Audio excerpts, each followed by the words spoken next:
혹시 이런 생각 해보신 적 있나요? 이 나이에 외모를 꾸민다는 게 무슨 의미가 있을까? 하지만 외모는 단순한 꾸밈이 아닙니다. 건강의 신호, 인간관계를 바꾸는 열쇠, 그리고 자신을 사랑하는 태도의 표현이죠. 오늘은 외모가 왜 중요한지 감동적인 사례와 과학적 근거를 통해 세 가지 이유를 알아보겠습니다. 이 영상을 끝까지 보시면 지금 당장 실천할 수 있는 구체적인 방법과 특별한 요청도 함께 나눌 거예요. 지금부터 시작합니다. 72세의 이정호 씨는 퇴직 후에도 자녀들에게 의지하지 않겠다는 마음으로 일을 계속했습니다. 그러나 70세의 일을 그만둔 뒤 체력이 급격히 떨어지며 매일 무기력한 시간을 보내게 되었습니다. 어느 날 친구들에게서 오랜만에 만나자는 연락이 왔지만 정호 씨는 갑자기 배가 아프다며 약속을 취소했습니다. 집에 혼자 남은 그는 거울을 보며 중얼거렸습니다. 내가 이렇게까지 늙었구나. 이 상태로 친구들을 어떻게 만나겠어. 눈 밑에 다크서클과 윤기를 잃은 피부, 축 처진 어깨를 보며 자신감을 잃은 그는 결국 친구들과의 약속을 점점 피하게 되었습니다. 불안한 마음에 병원을 찾은 그는 의사에게 들었습니다. 정호 선생님, 피부와 모발 상태는 몸의 건강을 반영합니다. 혈액순환이 좋지 않거나 영양이 부족하면 이런 외적인 변화가 나타납니다. 산책과 충분한 물 섭취로 작은 변화부터 시작해 보세요.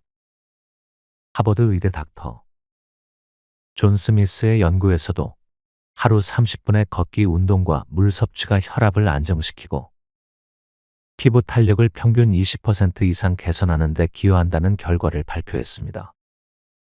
정호 씨는 의사의 조언을 따르기로 결심했습니다. 매일 아침 물 한 잔을 마신 후 공원을 걷는 습관을 시작했고 3개월 후 그는 거울 속 달라진 자신의 모습을 발견했습니다. 피부에는 윤기가 돌았고 당당해진 어깨는 그의 자신감을 되찾게 해주었습니다. 내가 이렇게 바뀔 줄 몰랐어요. 이제는 친구들을 만나는 게 두렵지 않습니다. 외모는 단순히 겉모습이 아니라 건강을 보여주는 중요한 신호입니다. 여러분도 물 한 잔 더 마시고 산책을 시작해 보세요. 작은 실천이 큰 변화를 가져올 것입니다. 외모는 단순히 자신감의 문제가 아닙니다. 그것은 우리의 내면과 건강 상태를 타인에게 보여주는 강력한 신호입니다. 다음 사례는 갱년기를 겪는 동안 작은 습관 변화로 자존감과 건강을 되찾은 이야기를 들려드립니다. 65세 김영자 씨는 갱년기로 인해 체중이 늘고 피부 트러블이 심해지면서 아침마다 거울 속 자신을 바라보는 일이 두려워졌습니다. 내가 이렇게 늙었나? 이 얼굴로 딸 결혼식에 어떻게 서지? 밝던 성격은 점점 어두워졌고 그녀는 자신이 점점 더 초라해지는 기분을 떨칠 수 없었습니다. 결혼식 사진 촬영이 다가오자 영자 씨는 더 이상 이렇게 지낼 수 없다는 생각에 피부과를 찾았습니다. 의사는 말했습니다. 갱년기 증상으로 피부가 건조하고 탄력이 떨어질 수 있습니다. 물을 충분히 섭취하고 매일 걷기 운동을 병행해 보세요. 간단한 스트레칭도 큰 도움이 됩니다. 노인학 학술지의 연구에서는 하루 1.5리터 이상의 물 섭취와 30분 걷기 운동을 한 50대 이상 여성들이 피부 탄력이 평균 25% 증가하고 갱년기 증상이 완화되었다는 결과를 발표했습니다. 영자 씨는 물을 챙겨 마시는 작은 습관부터 시작했습니다. 매일 아침 산책을 나가면서 햇볕을 쬐었고 집에서는 간단한 스트레칭으로 몸의 긴장을 풀었습니다. 한 달 뒤 그녀는 웃으며 말했습니다. 거울 속에 제 얼굴이 조금씩 변하니 마음도 밝아졌어요. 이제는 딸의 결혼식에서 당당한 제 모습을 기대할 수 있게 됐습니다. 외모는 건강의 바로미터입니다. 갱년기로 힘든 시기를 보내고 있다면 물 한 잔 더 마시고 하루 30분 산책으로 몸과 마음을 돌보는 작은 변화를 시작해 보세요. 62세의 박소영 씨는 요리 동호회에 가입하며 오랜만에 새로운 사람들과 만나기로 했습니다. 하지만 첫 모임 날 그녀는 옷장에서 한참을 서성였습니다. 뭘 입어야 하지? 괜히 화려하게 꾸몄다가 튀면 어쩌지? 고민 끝에 오래된 무채색 티셔츠와 낡은 바지를 입고 나섰습니다. 모임 장소에 도착했을 때 다른 회원들은 화사한 옷차림에 환한 미소를 지으며 활발히 대화를 나누고 있었습니다. 소영 씨는 어색하게 한쪽 끝에 앉아 휴대폰만 만지작거렸습니다. 내가 너무 초라해 보이는 건가? 아무도 나에게 관심을 주지 않네. 그녀는 모임 내내 조용히 앉아 있다가 끝날 무렵에야 슬그머니 자리를 떴습니다. 집에 돌아온 그녀는 거울 속에 자신을 보며 한숨을 쉬었습니다. 내가 나를 이렇게 내버려 뒀구나. 며칠 뒤 친한 친구의 조언을 들은 소영 씨는 밝은 색상의 셔츠와 단정한 슬랙스를 준비했습니다. 미용실에 가서 헤어스타일을 정돈하며 오랜만에 거울 속 자신에게 미소를 지어 보았습니다. 두 번째 모임 날 그녀는 놀라운 변화를 느꼈습니다. 소영 씨, 오늘 너무 멋지세요. 처음 뵙는데 굉장히 세련되셨어요. 회원들의 칭찬에 용기를 얻은 그녀는 처음으로 자신감을 갖고 대화에 참여하며 즐거운 시간을 보냈습니다. 실험사회 심리학지 연구에 따르면 첫 7초 내에 형성된 인상은 전체 평가의 60% 이상을 좌우하며 단정한 옷차림은 신뢰와 호감을 형성하는 데 중요한 역할을 합니다. 심리학자 알렉스 그린 박사는 단정한 외모는 타인에게 긍정적인 이미지를 주는 가장 빠른 방법입니다라고 말합니다. 여러분도 밝고 단정한 옷을 선택하고 미소를 잊지 마세요. 작은 변화로 첫인상에서 신뢰와 호감을 이끌어낼 수 있습니다. 첫인상은 단순히 외모의 문제가 아닙니다. 그것은 우리가 스스로를 어떻게 대하고 세상과 어떻게 연결되는지를 보여주는 강력한 도구입니다. 다음 사례는 중요한 자리에서 긍정적인 첫인상이 인생을 바꾸는 열쇠가 될 수 있음을 보여줍니다. 57세의 김동수 씨는 은퇴 후 재취업을 준비하며 면접을 앞두고 있었습니다. 오랜만에 직장을 구하려니 자신감이 떨어졌고 그는 거울 속 자신의 모습을 보며 중얼거렸습니다. 내 나이에 누가 날 뽑아줄까? 이대로 나가도 괜찮을까? 첫 면접 날, 동수 씨는 간소한 옷차림에 평소 입던 카디건만 걸치고 면접장에 들어섰습니다. 하지만 다른 면접자들이 깔끔한 정장을 입고 정돈된 모습으로 있는 걸 보자 그는 순간 위축되었습니다. 면접관이 질문을 할 때도 그는 간단한 대답만 하고 자신이 준비했던 말도 끝까지 전달하지 못한 채 자리를 떠나야 했습니다. 첫 면접에서 탈락한 그는 깊은 고민에 빠졌습니다. 그때 친구가 조언했습니다. 옷차림도 전략의 하나야. 단정하게 차려입고 내가 얼마나 준비됐는지를 보여줘. 다음 면접에서 동수 씨는 깔끔하게 다림질된 셔츠와 정장 바지를 입고 깨끗이 닦은 구두를 신었습니다.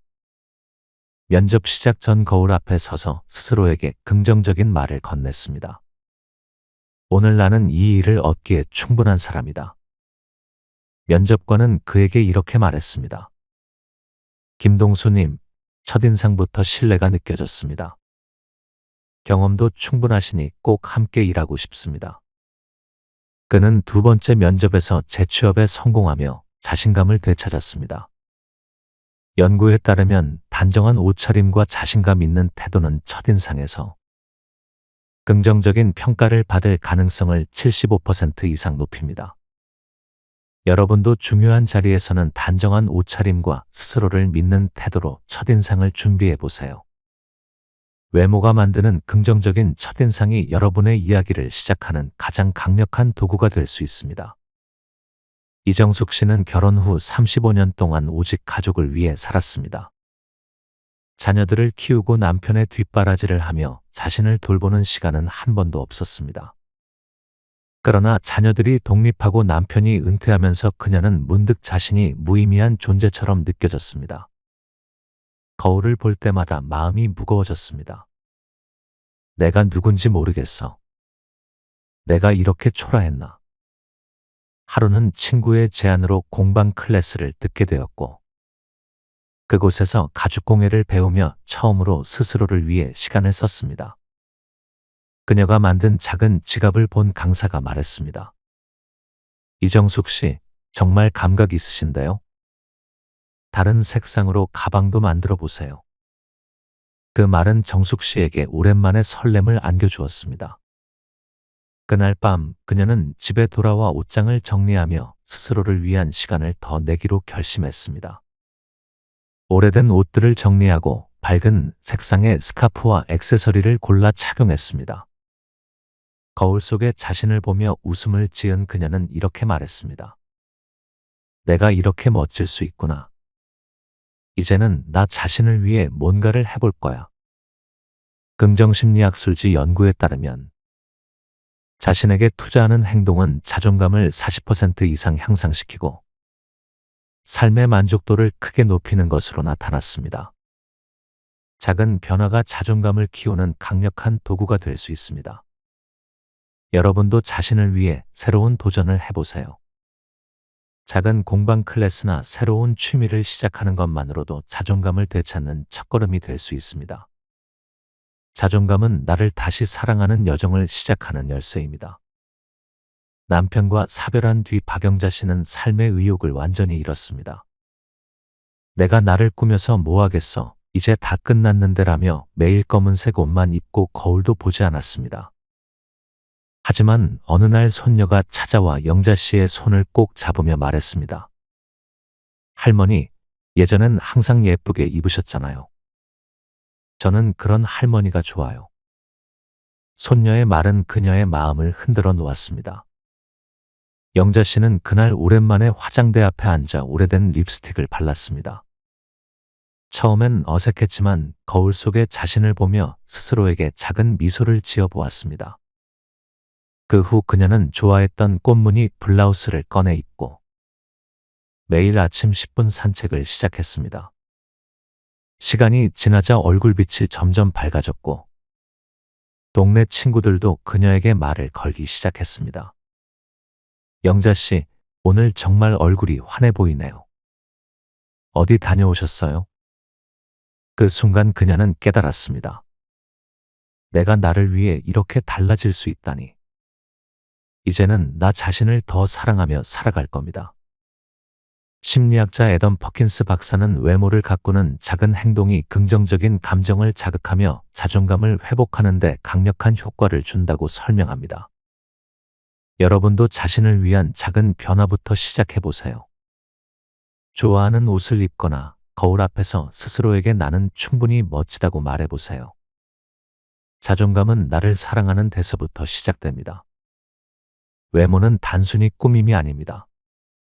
건강을 보여주는 신호이자 사람들과의 관계를 열어주며 나를 사랑하는 태도를 표현하는 강력한 도구입니다.